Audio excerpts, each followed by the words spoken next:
এই যে আপনাদের মোস্ট ডিমান্ডেবল প্রোডাক্ট এটা, এই হচ্ছে সেই বাঘের দুধ। তো এটা নট এক্স্যাক্টলি বাঘের দুধ, এটা হচ্ছে বাঁশের দুধ। এটা বাঁশের পানির ভিতরে লম্বা সময় ধরে এটা থাকে, তারপর সেটাকে ওয়াটারিং করতে হয় রেগুলার, একদিনও গ্যাপ দেওয়া যাবে না। তো তারপর 5 থেকে 7 বছর পরে গিয়ে একটা ফাইনাল রেজাল্ট এটা আসে। কিন্তু 7 বছরের মধ্যে আপনি কখনোই এটার পরিচর্যা করা বাদ দিতে পারবেন না। এটা প্রতিনিয়ত আপনার পরিচর্যা করে যেতে হবে, তারপর এটা হবে। এটা গ্লুকোমা পেশেন্টের জন্য খুব ভালো একটা ওষুধ। তারপরে বাচ্চাদের ব্রেন ডেভেলপমেন্ট যাদের হয় না সেটার জন্য খুব ভালো, আইসাইটের জন্য খুব ভালো, শরীরের যে কোনো ব্যথার জন্য এটা খুব ভালো। দুষ্প্রাপ্য একটা জিনিস ছিল বাঘের দুধ, যেটা আমরা জানি যে বাঘের দুধ বলতে দুষ্প্রাপ্য জিনিস বোঝানো হয়। তো এটাও যেহেতু এটা হতে একটা লম্বা সময় লাগে এবং একটা পরিচর্যার ব্যাপার, তো এটা ওই হিসাবে আর কি এটা বাঘের দুধ হিসাবে পরিচিত, কিন্তু এটা বাঘের সাথে কোনো সম্পর্ক নেই। তারপরে বিভিন্ন রকমের এই যে হ্যান্ডমেড সাবানগুলো, এটা যেমন ল্যাভেন্ডার দিয়ে তৈরি করা, এটা হচ্ছে আপনার অ্যালোভেরা দিয়ে তৈরি করা, এটা হচ্ছে জাফরান গ্লিসারিন দিয়ে তৈরি করা। এগুলো স্কিনের জন্য ভালো, কেমিক্যালের ইউজটা নাই, এগুলো এসেনশিয়াল অয়েল দিয়ে তৈরি করা আর হার্বসের নির্যাস।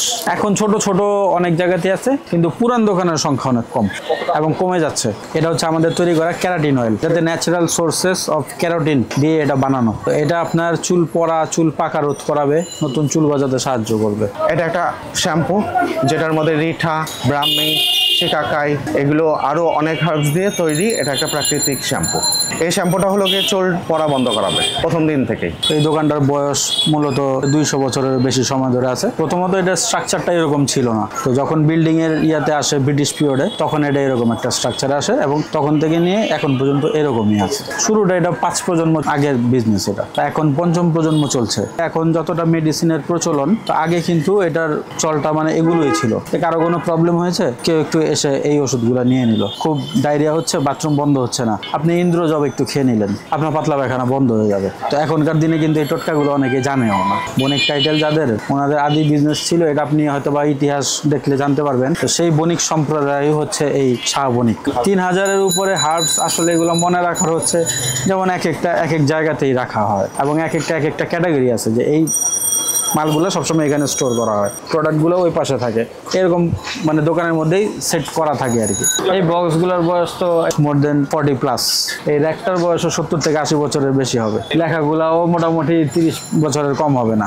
আগরের কাঠটা তো এটা যেমন আপনার যে বিদেশে জ্বালায়, স্পেশালি সৌদি আরবে এটার ইউজ হয়। তো ওইটা যখন ইউজ হয় ওইটার খুব সুন্দর একটা স্মেল আসে। আগরটা তো এটা তো আর্টিফিশিয়াল, মানে ওইটা যেহেতু অরিজিনাল আগর কাঠ, এবং ওইটা যদি অরিজিনাল হয় সেক্ষেত্রে বর্তমান বাজার মূল্য এটা 4 থেকে 5 লক্ষ টাকা কেজি হিসাবে। এটা হচ্ছে চিরতা, আর এটা হচ্ছে কালো মেঘ, এটা দেশি। আর এটা হচ্ছে নেপালের নীলগিরিতে এটা হয়। অনেক জায়গাতেই আপনি দেখবেন তারা এই কালো মেঘটাকে চিরতা বলে বিক্রি করে, অরিজিনাল চিরতাটা তারা দেয় না, কারণ এটার দামের অনেক ডিফারেন্স। এটা মোটামুটি এখন 2600 টাকা কেজি, আর এটা হচ্ছে আপনার 300-400 টাকা কেজি। কিন্তু অরিজিনালটা এটা সব জায়গাতে পাওয়া যায় না, আর এটা অনেকে চিনে না। এটা কিনে চিরতার দাম দিয়ে প্রতারিত হয়। এটা একটা ন্যাচারাল লিপ বাম, লিপটাকে পিঙ্কিশ করা, স্কিনটাকে পিঙ্কিশ করা, এগুলো এর কাজ। অনেকেই আছে আজকাল সেক্সুয়াল প্রবলেমের জন্য বিভিন্ন ধরনের পাউডার ইউজ করে, তো যেটা টেস্টোস্টেরনের হরমোনটাকে কিভাবে বাড়ানো যায়, ব্যাপারটা অতটুক পর্যন্তই কিন্তু সীমাবদ্ধতা নয়। হার্বস এইভাবে কাজ করে যে এটা হাইপোথ্যালামাসের উপরে কাজ করে। হাইপোথ্যালামাস মানে হলো গিয়ে এরকম একটা জায়গা, যে জায়গাটার মধ্যে থেকে আপনার সমস্ত ধরনের হরমোনগুলোকে সে রেগুলেট করবে। তো এটা যদি কেউ 3 মাস খায়, তখন দেখা যাবে যে আস্তে আস্তে আস্তে আস্তে তার থাইরয়েডের গ্ল্যান্ড, তারপর কর্টিসল, টেস্টোস্টেরন, এগুলো সবগুলোই ওভারকাম হয়ে যাবে। আমাদের পূর্বপুরুষের আমল থেকেই সেটা চলে আসতেছে এবং এখন পর্যন্ত সেটা মেনটেইনড আছে এবং এখনো সবাই খাচ্ছে এবং উপকার পাচ্ছে।